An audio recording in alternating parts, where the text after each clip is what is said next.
Be careful, he might actually answer questions. That was Reggie. We have made a decision. We're not going to let Reggie call plays anymore. It's been him the last 2 weeks calling the plays, so we feel bad for Reggie, but he's moving on from it. Wasn't a very good performance by him. Practice today. I thought the guys looked really good. I thought the running backs, especially, obviously Trey, but Buck Allen and Justin Davis really ran well today, and I would love to get those guys some action in the next couple games. Does that mean you think they're going to play, or you just would love to get them in there? Yeah, I hope to get them in. They've practiced really well, and both did well when they got in the first game. So it'd be good to get them some more action.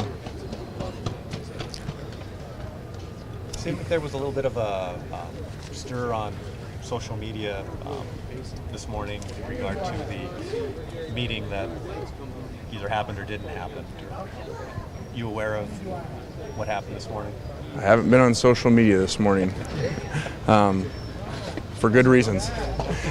I'm assuming you're referring to Marquise. I don't know why Marquise said that. Like I told you guys Sunday, there was no players meeting.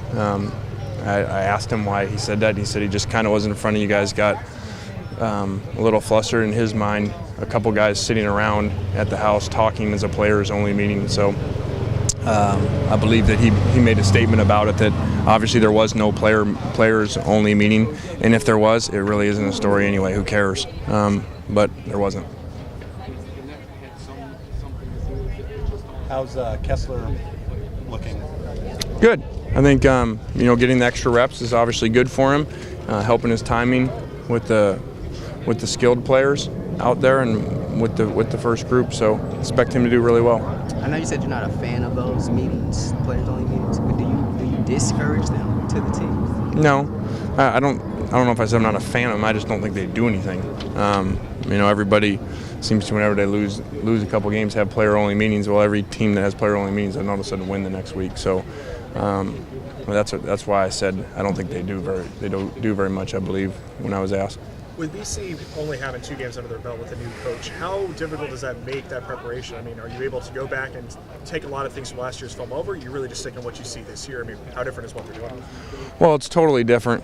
Obviously we study film from where they were at before, and it does get a little confusing sometimes because you're watching 2 different schools, and so you're watching BC for their last 2 games and their personnel, and you're watching UConn stuff from before that on one side of the ball. So, that. What we can tell is that they're very physical. They play with great effort. The running back is a load, and the receiver makes a bunch of big plays, and the quarterback's very accurate. What can you take from that film last year, then, given how much things have changed? As far as Boston College's film last year? Yeah, or just in general. I mean, if there's a coaching change, what types of things can you carry over and know that it's effective information? Yeah, I don't think you can take anything from their film last year, from Boston College film. Now you can take from where coaches have been before, schematically, like UConn's defense. So, but as far as what they were doing the year before means nothing after coaching changes. I might be screwing up the years here, but did you guys recruit Reddick, or were you aware of him when you were at Tennessee? We were.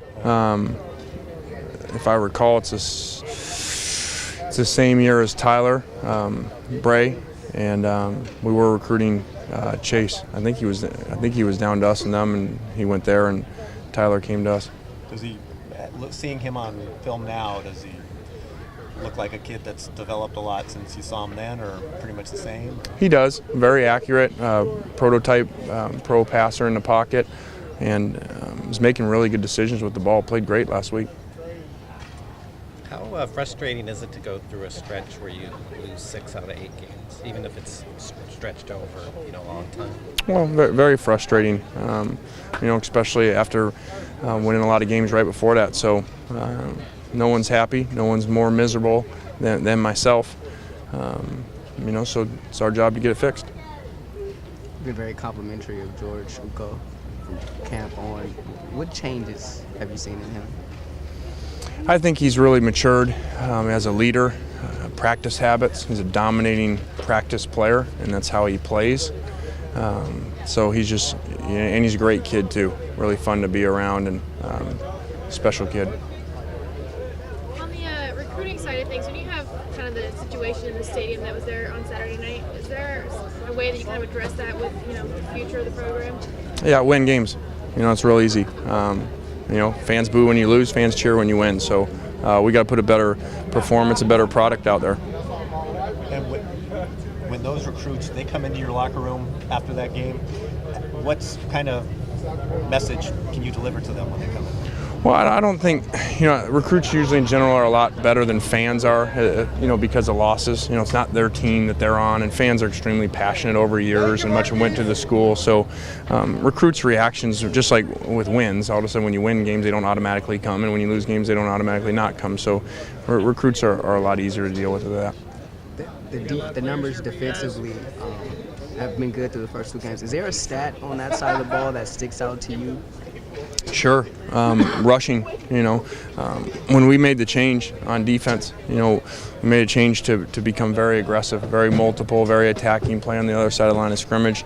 And we also made a change to practice, regardless of our numbers, the way we want to practice and not worry about our numbers. And we did that in spring. We saw the 20 guys out for the spring game. We did that in fall, and we saw how many guys we got hurt.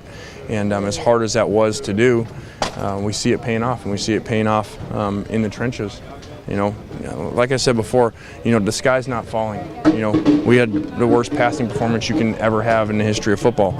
We ran the ball well. We played lights out defense, run and pass.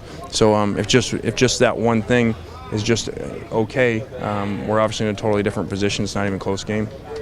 3 of the top 7 passers in the country by yardage are freshmen, and one's a walk-on freshman. Can you envision something like that here in terms of a first-year quarterback, putting up numbers?